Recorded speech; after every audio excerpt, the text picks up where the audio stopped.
Hey, what's happening, everybody? What's going on, everybody? Welcome to the channel. If this is your first time, I'm thrilled to have you with me.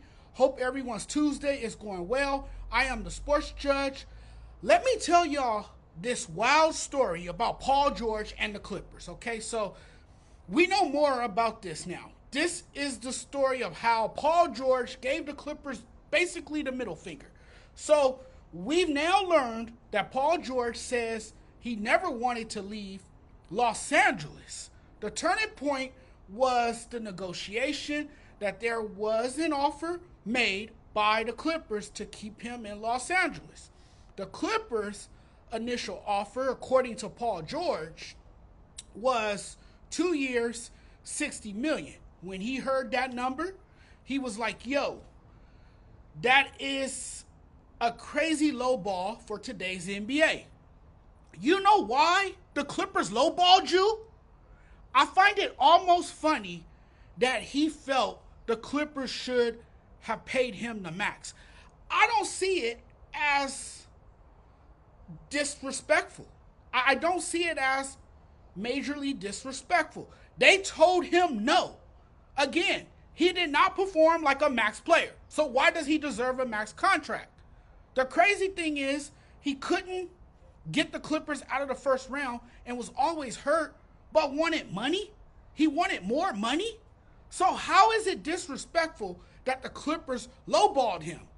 I need to know, in what world do you pay a player who has one or two good playoff games where he's unguardable, where he's putting on a shooting clinic, looking like this completely different player, like this terrifying player, great, he's suddenly cooking, draining tough shots, and then in the rest of the series, you're going, what the hell happened to Paul George?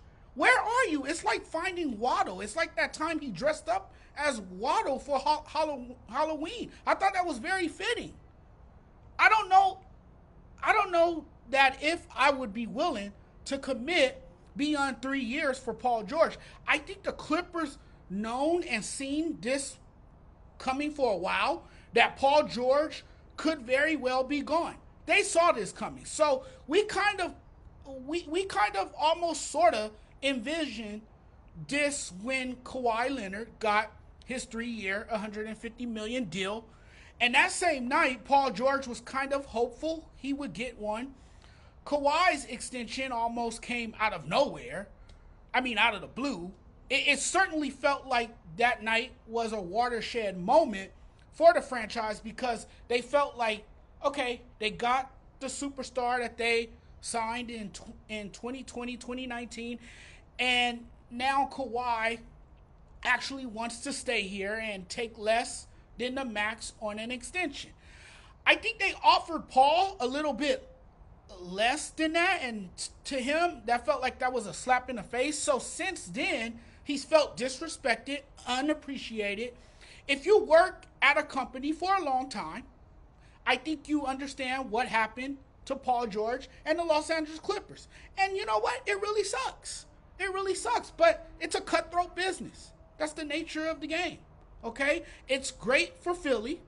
They feel like they got themselves the final piece to a championship team. So Paul George is not a Clipper, and I don't blame the Clippers. I wouldn't have paid him either, But the Clippers also made a mistake by paying Kawhi Leonard because he's always unavailable. Newsflash, the Warriors did the exact same thing to Klay. Lowballed him, and he left. It's a sign he was never really valued the same way that Kawhi Leonard is. Paul George was not valued the same way. And look, if we're being honest, Leonard isn't reliable. He's never available. Imagine if you're making, I don't know, 60,000, and at the end of the year, you clear 75,000, and somebody comes to you and says, we're going to pay you $55,000 for the next 3 years. Like, wait a minute. I've been making $75,000 the last couple of years. What are you giving me a pay cut? What are you doing here? Really? You couldn't expect Paul George to take less money. He wasn't going to take less money. No way he was going to stay in LA and take less money. And so it was foretelling of what was coming. George tested the market, went out and negotiated, and the Sixers made him a max offer. So he agreed to join the Sixers and said to the Clippers, see you later. It's part of the business. I mean, put yourself in George's situation. What would you have done? To him, it was disrespectful. But looking at this from a business standpoint, it wasn't disrespectful. It was a smart business move. It was very smart of the Clippers not to pay him. I'll tell you that straight up. You know, disappointing with how it all kind of worked out. Certainly frustrating, absolutely. I feel respectfully Paul George had nothing to offer the Clippers. You know, it just didn't work out. He just didn't fit in with the crowd anymore. It was time for a change of scenery. Sometimes you outgrow a team. That's how it is. This went from a situation where Paul George was one of the main stars in LA to where he suddenly was unwanted. You're seeing this guy disappear the way he did in the playoffs. You know, Steve Ballmer must have come to a decision not to give him a max contract because he didn't show up when his team needed him to come to their aid. Like he didn't show up in the playoffs. And that's what Paul George is known for, not coming through in big moments. I don't think he was very deserving of a max deal. It's crazy how overpaid he is in Philly. $212 million for what? To go AWOL in the playoffs? That guy is not worth all that just to stink up the joint. I mean, I'm sorry. And I say that respectfully because last season he did manage to play somewhere around 74 games and was good, but not great. All these guys are living the dream. I think we have to make that clear. They're living the dream. They're doing better than me, earning millions just to dribble and shoot a basketball. Of course, I would give everything to be in their position. Look, I love sports. I want to talk about it for a living. This is what I want to do for a living. I love LA sports. So in some way, Paul George is living my dream. But he's not that great of a player when it truly matters. Is he great for Philly? Absolutely. He might work out at Philly. I think Philly is a great spot for him. This is great for Philly. It's an excellent fit for Paul George because now you're not asking him to shoot the ball on every possession. I think what makes this such a great fit is that Paul George is capable of being a catch and shoot three-point shooter, which he's elite at. You know, you got yourself a great wing player. You need that in the Eastern Conference. And also, Paul George, he can be a secondary creator in the pick and roll. It's not a bad situation when you're the third option. Now, maybe I'll say in high leverage situations, I think the coaching staff will trust George to get a good shot more than Maxey.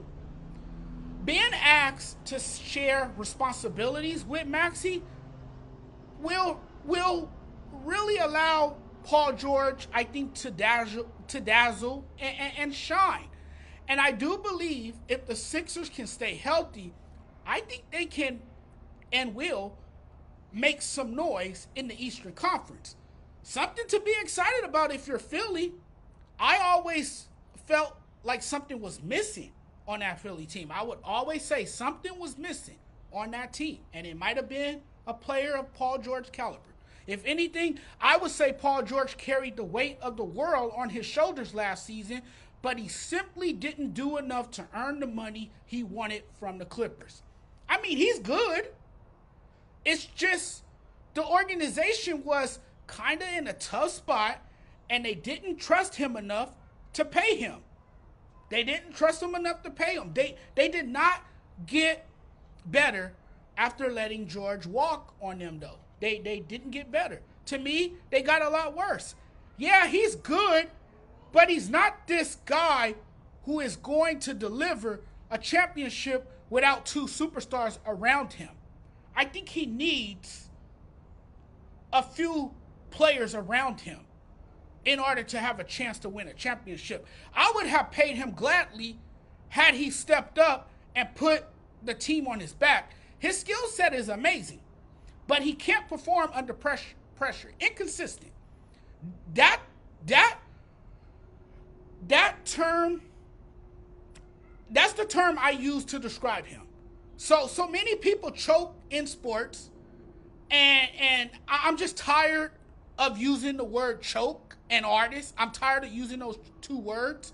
So I won't call him a choke artist when I know he is, but the way, I look at this, Paul George might work in Philly. By the way, can you imagine if he goes ghost and the Sixer fans start burning his jerseys and sending him threats?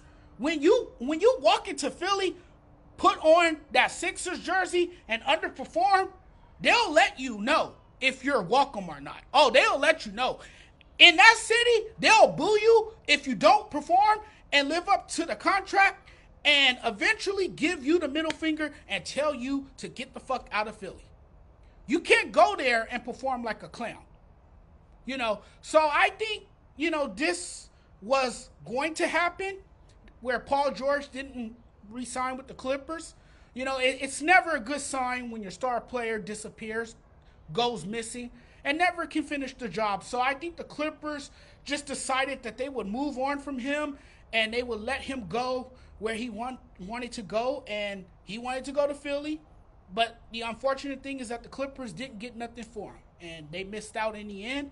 And now Paul George is on a new team in Philadelphia. Hey, thanks for watching, everyone. I really appreciate it. It's been real. I'm getting out of here now. I hear my daughter screaming in the background, so I'm getting out of here now. It's been great chatting with y'all, like always. Hey, before I get out of here, I just want to remind everybody, if you guys haven't already, if you guys like my content, do me a huge favor and hit that subscribe button for me.